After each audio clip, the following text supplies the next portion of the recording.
नमस्कार, मैं कुलदीप सिंह आप सभी का स्वागत करता हूं टॉपर्स क्लब आईएएस एकेडमी के प्लेटफॉर्म पे। आज की श्रृंखला में हम लेंगे 10 महत्वपूर्ण क्वेश्चन और ये महत्वपूर्ण क्वेश्चन हमारी टेस्ट सीरीज से लिए गए हैं, जैसा कि आपको पता है, और इसका लिंक आपको समय समय पर यूट्यूब के जो कमेंट बॉक्स है उसमें प्राप्त होता रहता है। चलिए शुरू करते हैं पहला क्वेश्चन अपना।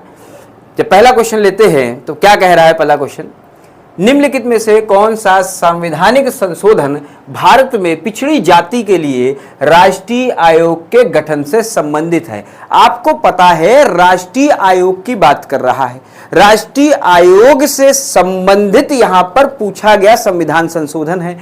अब अगर आपने इसके बारे में पढ़ा है, जैसा कि हमारे नोट्स में दे रखा है, डायरेक्ट वहां से क्वेश्चन है ये, ठीक है, इसका सीधे सीधे आंसर क्या हो जाएगा, आंसर हो जाएगा 102वां संविधान संशोधन। अब आप कमेंट बॉक्स में बताइएगा जरा 102वां संविधान संशोधन किस सन में किया गया था, और हम चलते हैं अगले क्वेश्चन की तरफ।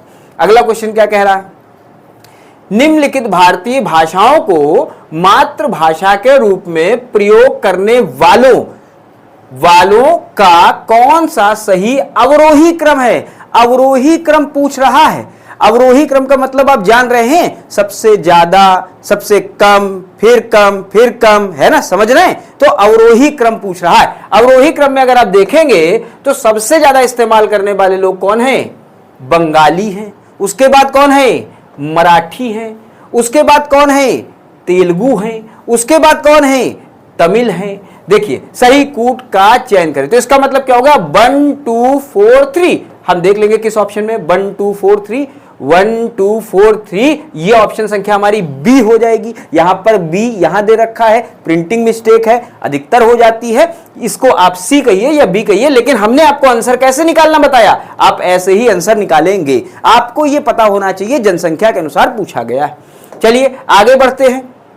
अच्छा, आगे बढ़ने से पहले बहुत महत्वपूर्ण सूचना आपको देते चलें कि हमारी टेस्ट सीरीज आरओ की शुरू हो चुकी है और वो टेस्ट सीरीज के एडमिशन ओपन हो चुके हैं। आप जाके उसको टेलीग्राम ग्रुप पे जब जाएंगे तो भी आपको लिंक मिल जाएगा, जब आप कमेंट बॉक्स में नीचे देखेंगे तो भी आपको लिंक मिल जाएगा, और ये टॉपर्स क्लब आईएएस एकेडमी के डिजिटल प्लेटफॉर्म पे मिल जाएगी, ऐप पे यानी मिल जाएगी। और ये मिलेगी कहां आपको, ये ऐप कहां मिलेगा, ये मिलेगा गूगल प्ले स्टोर पे। जाइए, उसमें सब्जेक्टिव टेस्ट सीरीज भी है, फुल लेंथ टेस्ट सीरीज भी है, प्लस हिंदी की अलग से टेस्ट सीरीज है, क्योंकि आरओ के लिए हिंदी आपको पता है कितनी महत्वपूर्ण होती। जाइए अपने अनुसार टेस्ट सीरीज का चयन करें और उसको ज्वाइन करें यथाशीघ्र, जितनी जल्दी हो सकता है उतनी जल्दी। अगले क्वेश्चन की तरफ बढ़ें।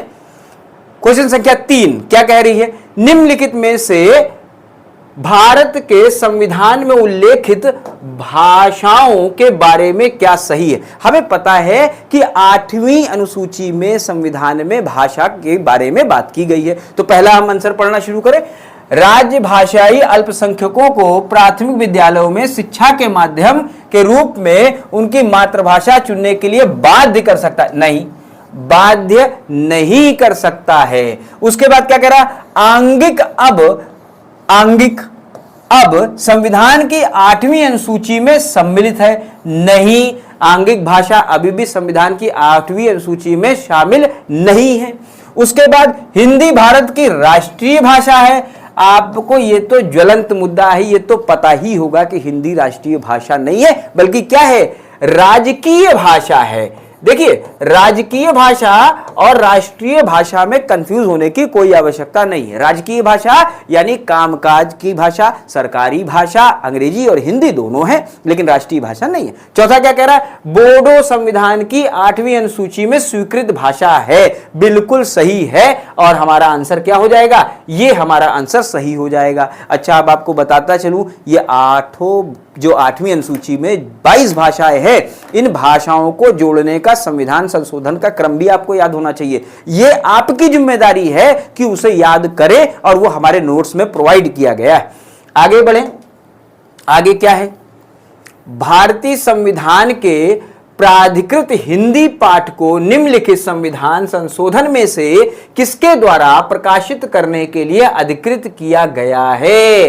देखिए क्या बात कर रहा है, प्राधिकृत हिंदी पाठ को संविधान संशोधन, ये संविधान संशोधन पूछ रहा है कि किस संविधान संशोधन द्वारा इसको किया गया है। तो आप देखिए 57वां संविधान संशोधन नहीं, 58वां संविधान संशोधन 1986, बिल्कुल सही, यही आंसर है। ये कई बार क्वेश्चन पूछा जा चुका है। इस क्वेश्चन को आप लोग रट मारिए, क्योंकि इस समय जो माहौल चल रहा है, करंट में जो माहौल चल रहा है, वो भाषा को लेकर, राष्ट्र को लेकर, इंडिया और भारत को लेकर आपको पता है चल रहा है, तो ये क्वेश्चन आने की संभावना प्रबल हो जाती। आगे बढ़े, आगे अगला क्वेश्चन क्या कह रहा है। अगला क्वेश्चन कौन सी भाषा संविधान की 8वीं अनुसूची में शामिल नहीं है। देखिए बहुत सिंपल क्वेश्चन है, बहुत सिंपल क्वेश्चन है, और हमको पता है कि कौन कौन सी भाषाएं हैं। हिंदी है, संस्कृत है, उर्दू है, अंग्रेजी नहीं है। बहुत से ऐसे लोग हैं जिन्होंने नहीं पढ़ा होगा, उनको लगा अरे अंग्रेजी ही नहीं है। हाँ भाई, अंग्रेजी नहीं है, 22 भाषाओं में अंग्रेजी शामिल नहीं है। ठीक है, बहुत सिंपल क्वेश्चन है। लेकिन अगर आपको 22 भाषाएं पढ़ी हैं या आपने सरसरी निगाह से देखी है, तभी इसका आंसर आप दे पाएंगे, वरना अन्यथा आदमी संस्कृत पे लगा देगा, इसकी गारंटी है, या उर्दू पे लगा देगा।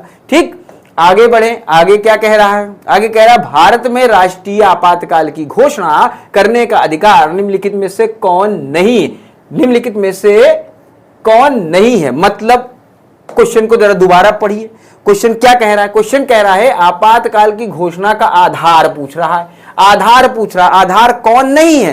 तो हमको पता है युद्ध में आपातकाल की घोषणा होती है, वायु आक्रमण में बिल्कुल होती है। किस अनुच्छेद में वैसे दे रखा है, तो 352 में आपातकाल की बात करता है, उसी में कह रहा है। अब सशस्त्र विद्रोह हो गया तो भी होगा, लेकिन आंतरिक अशांति जो है वो आपातकाल का आधार नहीं हो सकती। मैं आपको यहां बताता चलूं कि आंतरिक अशांति की जो बात कर रहा है, 1978 में संविधान संशोधन द्वारा इस आंतरिक अशांति के जगह सशस्त्र विद्रोह को रख दिया गया था। ठीक है, तब से ये 3 तो आधार हो सकते हैं, परंतु ये आधार नहीं हो सकता। पूछ रहा आधार नहीं है, तो कौन सा हमारा आंसर हो जाएगा। आंसर हो जाएगा सी, हमारा आंसर हो जाएगा।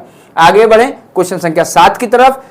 किसी राज्य में राष्ट्रपति शासन की उद्घोषणा, अच्छा राष्ट्रपति शासन की उद्घोषणा की बात कर रहा है, तो मैं राष्ट्रपति शासन आपको बताता चलूं, अनुच्छेद 356 में दिया गया है। राष्ट्रपति शासन की उद्घोषणा के निम्नलिखित में से कौन से परिणामों का होना आवश्यक नहीं है। पूछ रहा आवश्यक नहीं है। अब देखिए क्या कह रहा है, राज्य विधानमंडल का विघटन, राज्य मंत्री परिषद का हटाया जाना, स्थानीय निकायों का विघटन। अब पूछ क्या रहा है कौन सा सही है, तो हम आपको बताते चलें राज्य मंत्री परिषद का हटाया जाना कोई आवश्यक नहीं है, और आंसर क्या हो जाएगा 1 और 3, यानी हमारा आंसर क्या हो जाएगा बी, हमारा आंसर हो जाएगा। आगे बढ़ें, आगे क्या कह रहा है। आगे 8वें क्वेश्चन की जब बढ़ेंगे, भारतीय संविधान के अनुच्छेद 352 में क्या बात करी गई है। 352 में आपातकाल की बात की गई। 352 के अंतर्गत आपातकाल की घोषणा तभी की जा सकती है जब भारत के किसी भाग की सुरक्षा को निम्नलिखित खतरा हो। वही चीज पूछ रहा है जो क्वेश्चन पूछा जा चुका है। अब देखिए इसमें क्या कह रहा है, युद्ध के कारण होगी, बिल्कुल होगी आपातकाल। विदेशी आक्रमण बिल्कुल होगा, सही है। सशस्त्र विद्रोह बिल्कुल होगा। आंतरिक अशांति मैंने बताया ये 1978 में ये हटा दिया गया, 1978 में इसको हटा दिया गया था। इसकी जगह क्या रखा गया, सशस्त्र विद्रोह को रखा गया। तो 1 2 3 हमारा आंसर हो जाएगा। ढूंढ लेते हैं 1 2 3 का, 1 2 3, ये हमारा 1 2 3 आंसर हमारा क्या हो जाएगा, सी ऑप्शन हमारा सही हो जाएगा। आगे बढ़े, आगे क्या कह रहा है। जब आगे की तरफ क्वेश्चन नंबर 9 की तरफ बढ़े तो क्या कह रहा है, भारत के उच्चतम न्यायालय के न्यायाधीश की आयु ऐसे प्राधिकारी द्वारा और ऐसी रीति के अवधारित की जाएगी जिसका संसद विधि द्वारा उपबंध करे। देखिए कभी कभी क्वेश्चन क्या करता है, कभी कभी क्वेश्चन इतने लेंदी कर देता है कि आपके समझ में ना आए। अच्छा, घुमा के पूछने का जो ट्रेंड चल रहा है उसी को दिमाग में रख के क्वेश्चन का निर्माण यहाँ संस्थान द्वारा किया जाता है। हमारी टीम ने उसी को दिमाग में रख के किया हुआ है। ठीक है, तो क्या कह रहा है, संसद विधि द्वारा उपबंधित करे, अंतः स्थापित किया गया। संविधान संशोधन पूछ रहा है, तो संविधान संशोधन में आपको बताता चलूं 15वां संविधान संशोधन है, और इसका सन आप हमेशा की तरीके से कमेंट्स बॉक्स में लिख के बताएंगे। ठीक है, कि ये कब किया गया।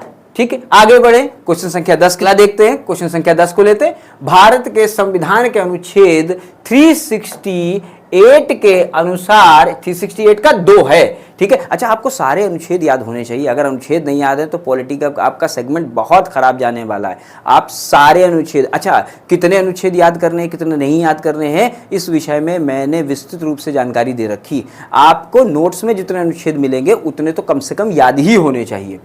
ठीक है। क्या कह रहा है कि उपबंध के तहत यदि कोई विधेयक भारत की संसद द्वारा पारित होने के पश्चात राजस्थान विधानसभा, अच्छा अब आप सोचेंगे राजस्थान विधानसभा यहां क्या करी, देखिए ये कंफ्यूज करने की बात कर रहा है। अगर यहां पर राज्य विधानसभा लिख देगा तब भी वही बात होगी।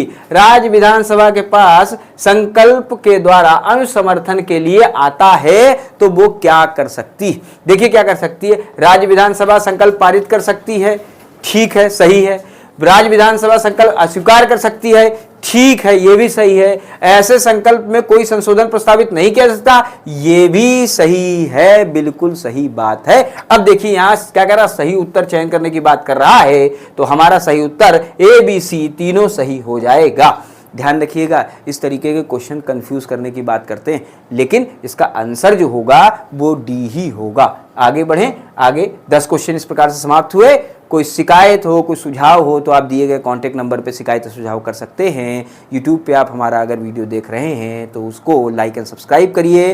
टेस्ट सीरीज यथाशीघ्र ज्वाइन कर लीजिए। जाके आपके लायक जो भी है, हिंदी ज्वाइन करनी है तो हिंदी ज्वाइन कर लीजिए। आरओ की टेस्ट सीरीज का ओपन हो चुकी है, उसको आप जब जाएंगे ज्वाइन करने के लिए तो वहां आपको टेस्ट सीरीज अगर ज्वाइन करने में कोई प्रॉब्लम आ रही है तो दिए गए कॉन्टैक्ट नंबर पर आप संपर्क कर सकते हैं। मिलेंगे अगली श्रृंखला के सीरीज में 10 क्वेश्चनों के साथ। नमस्कार।